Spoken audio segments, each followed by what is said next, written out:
In India's northeast, two ethnic communities have been fighting a deadly civil war since May 2023. Frequently, they are firing from the hillside towards the farmers. Almost 260 people have been killed and tens of thousands displaced in this battle between the Meiteis and the Kukizos in Manipur state. I have nothing to start over again, physically, mentally, and financially. On a visit to the state, the Indian Prime Minister called for peace. Manipur में किसी भी तरह की हिंसा दुर्भाग्यपूर्ण है. 101 East examines how this violent conflict is impacting the lives of ordinary citizens in Manipur on both sides of the divide.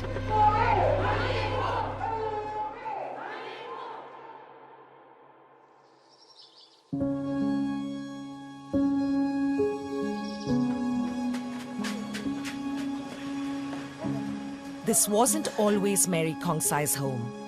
In May 2023, she lived in Manipur's capital, Imphal, with her husband James and daughter Irene. They're an ethnic Kukizo family, and the capital was a predominantly Meitei area. But it was peaceful and offered them opportunity. James had a good job as a driver. But suddenly, things changed.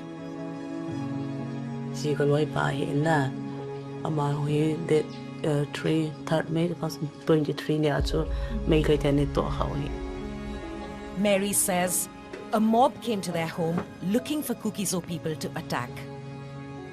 Mary and Irene escaped, but James was beaten to death. It would be 7 months before his disfigured body was returned to them.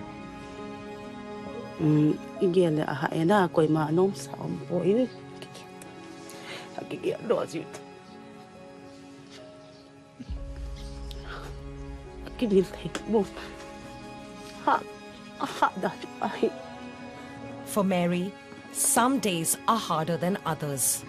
Meitei Trina, galong ki pasala dunia komnien tenetchan, duni chuchual of remembrance apo separation data main program lamkang program gona chikina dinga kaki got.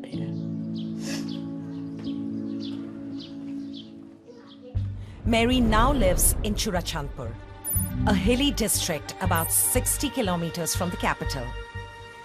It was once home to both the Kukizo, a largely Christian minority group, and the Meiteis, who are mostly Hindu. But now, just as the Kukizo were run out of Imphal, here in Churachandpur, almost all Meiteis have fled.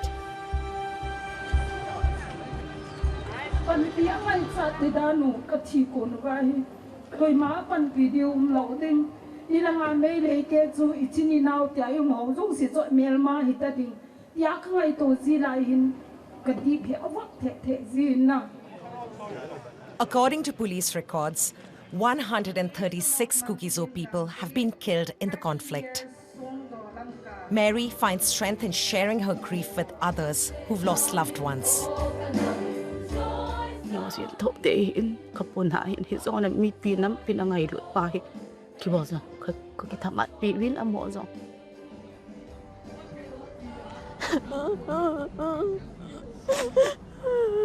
More than 2 years on, many in the Kukizo community believe there's only one way out of this conflict.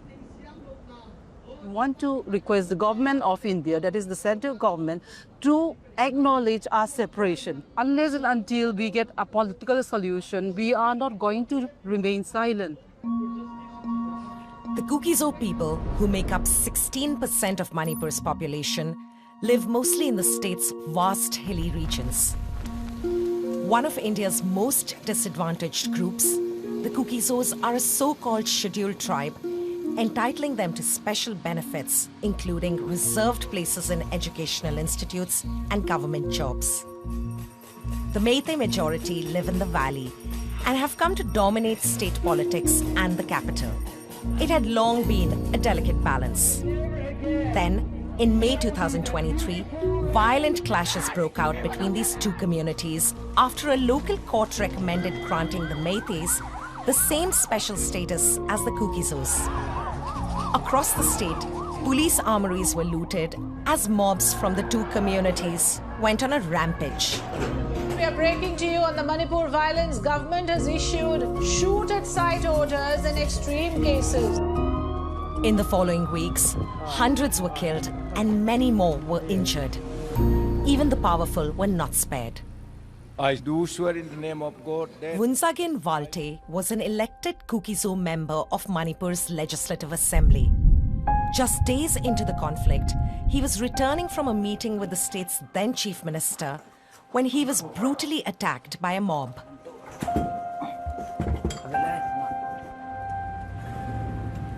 They stopped him on his way back home.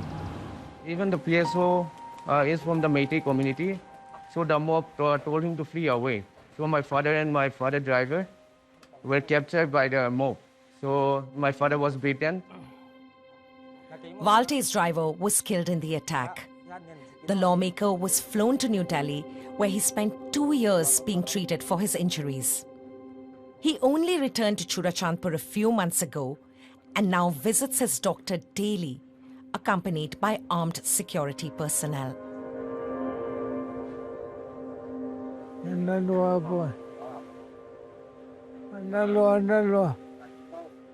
I have come across one or two kind of these cases only in my entire practices. There is a bleeding inside the brain, which could make the patient instantly die itself.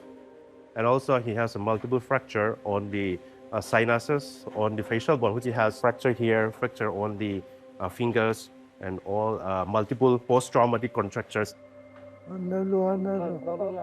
For Meitei's family, it's hard to believe that 2 years after he was attacked in broad daylight, just minutes away from Manipur's police headquarters, not a single person has been arrested.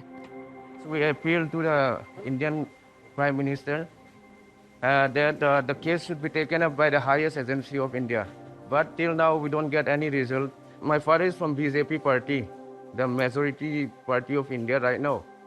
So if he is not safe in our own state, then who will get the safety? Meitei echoes his son's words. My feeling is the same with my children. I want justice to everybody, every one of us. Thank you. As clashes continued, Manipur's chief minister, a Meitei leader, was forced to quit in February 2025, and the state came under the direct control of the national government. Tens of thousands of security personnel were deployed to prevent more violence.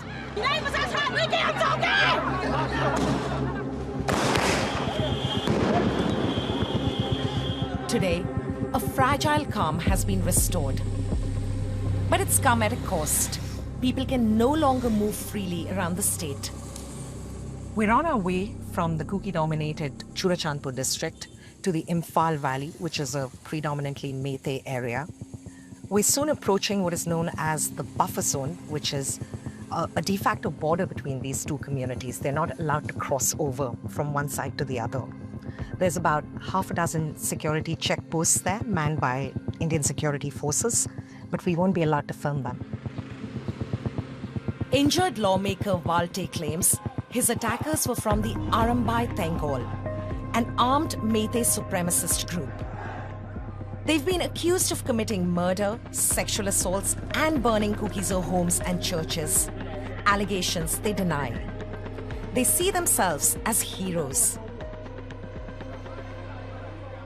Today, they've organized an event to mark 2 years since the start of the hostilities.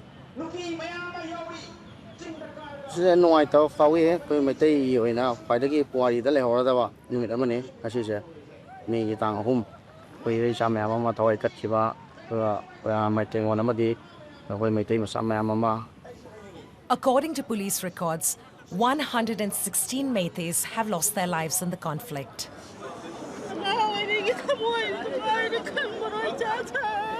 Many more were driven out of Kuki-dominated districts in the hills and are now struggling to rebuild their lives in the valley.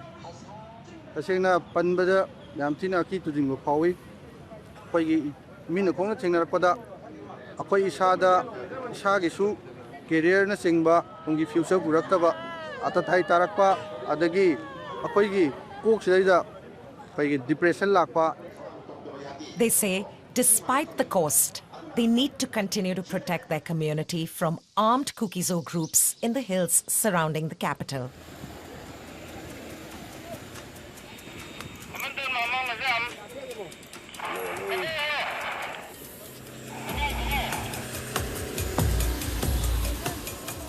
We're on a dirt road that connects the two Kuki districts of Churachandpur and Kankpokpi, which is called Tiger Road.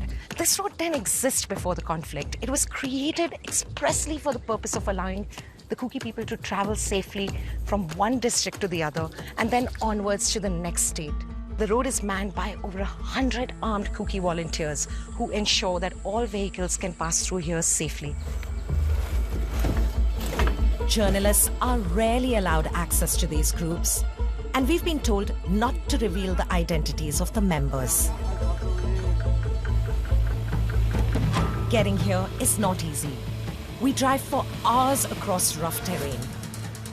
But for the Kuki-Zo people who no longer have access to the airport, hospitals, and other infrastructure in Imphal, this road has become a lifeline.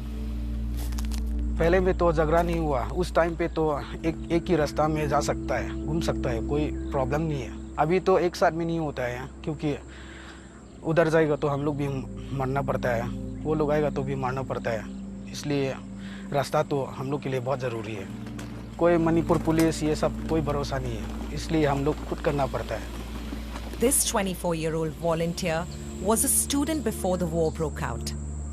But he says what he witnessed in the early days of the conflict convinced him to take up arms. ये लोग लड़की मतलब कोई cookie लोग देखेगा तो rap करता है वो देख के मुझे बहुत डर लग रहा था इसलिए हम लोग सोच के ऐसा जान नहीं देगा तो कौन देगा बोल के लोग आ गए इसलिए हम लोग भी जान देने के लिए तैयार हो गया हम लोग नहीं रहेगा तो कौन करेगा आपको डर लगता है डर लगता है क्योंकि माँ बाप के लिए भी सोचना पड़ता है क्योंकि घर का सबसे बड़ा मैं ही हूँ क्योंकि होमलैंड के लिए तो कुछ भी कर सकता हूँ He's desperate for the war to end so that he can return to his family. But like many others here, he does not envision a future that involves coexisting with the Meiteis. हम लोग भी इंसान है आगे बढ़ना है क्योंकि हम लोग साथ में नहीं रह सकता है क्योंकि अलग अलग हो गया और उसके लिए हम लोग के लिए तो सेपरेट एडमिनिस्ट्रेशन वही चाहिए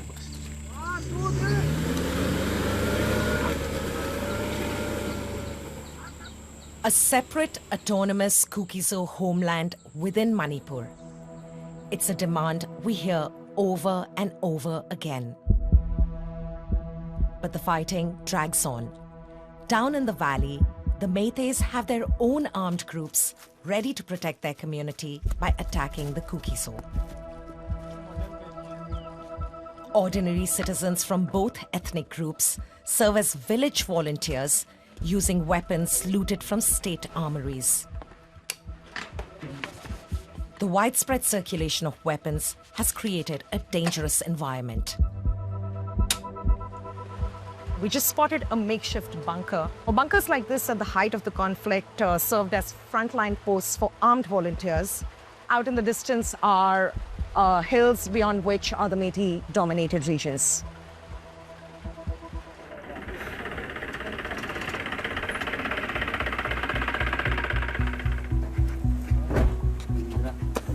Ningthujam Biren Singh is a Meitei farmer who lives in the village of Fubala, close to the buffer zone that divides the Meitei areas from the Kuki-Zo areas. One afternoon in June 2025, he was working in his field when he was shot and wounded, allegedly by Kuki-Zo fighters.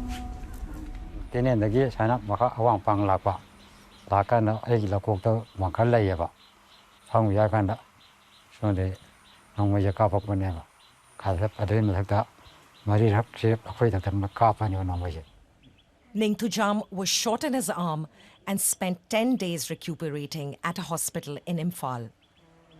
His grandson Bhume tells us that here, so close to the de facto border between the two ethnic groups, the conflict is far from over. This is also a vulnerable area. So many times the Kuki militants are firing towards the village site.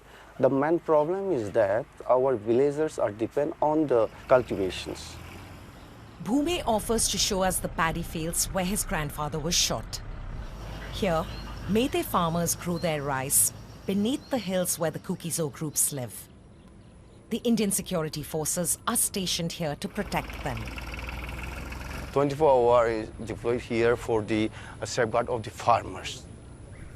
All this land used to be available to the Meitei farmers to cultivate freely.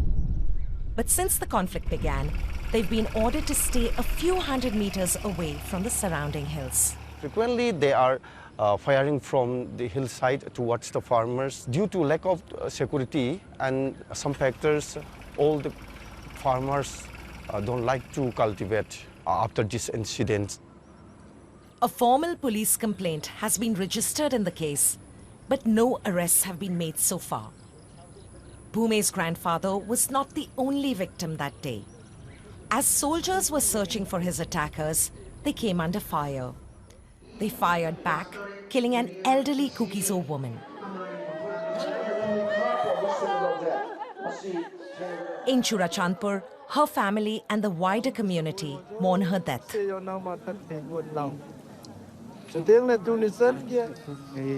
Amen.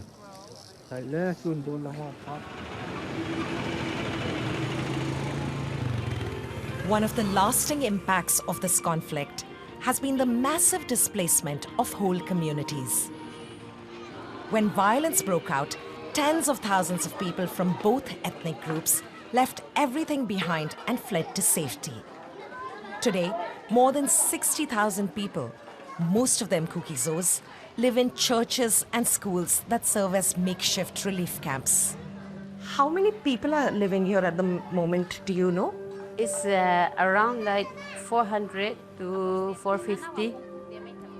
Elvi lives with her husband and two young daughters in this relief camp for Kuki-Zo people in Churachandpur. She was heavily pregnant when she fled her village and arrived here in May 2023. The baby is still inside my womb, and then soon we reached this Lamka here, and then the baby was born.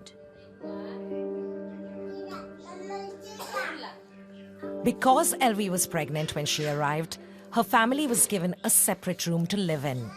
Many of the other families live in large halls, partitioned only by mesh sheets. For four of us, it's not enough for us.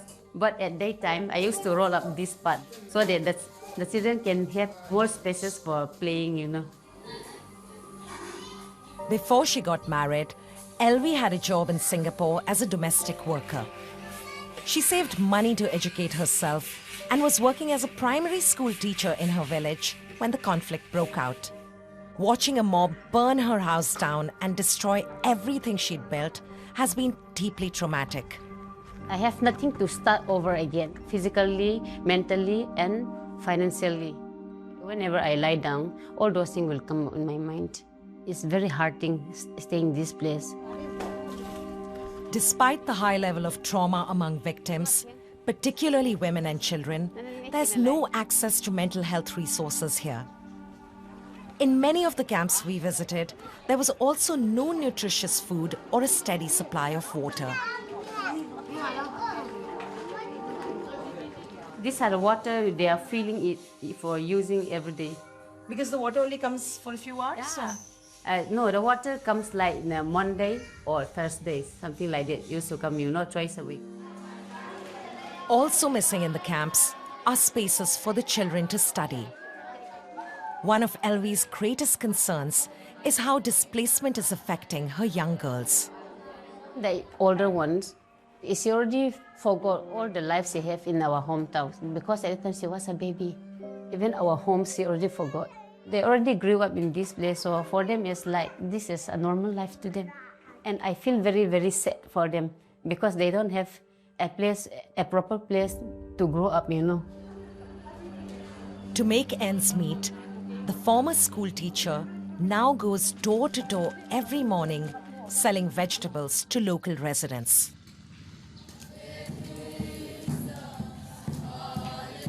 When we have a hope and when we can live peacefully with the place where we can call it our land, that is the best thing I have been waiting for. Elvi is not alone in her wait for peace, nor in her quiet fears for the future of her children. In Imphal, we meet Aku Chinganbam, one of the state's most influential musicians. Many of his recent songs reflect on the generation coming of age amid conflict.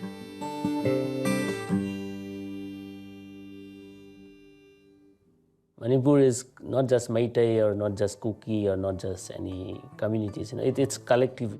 And after seeing, in the last two years, what collectively as a society, what we have gone through, and then how the children are suffering, I think they should have a voice, in the future. In recent months, he has been recording music with children at a Meitei relief camp.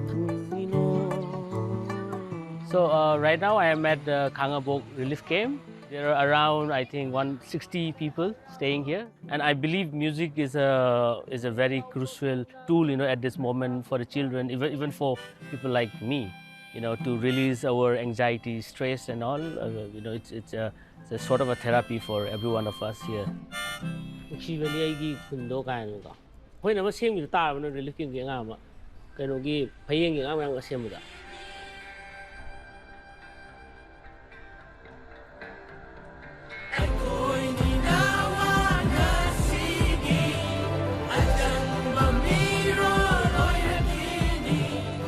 In September 2025, Aku released this song written and composed with Meitei children who lost their homes during the conflict.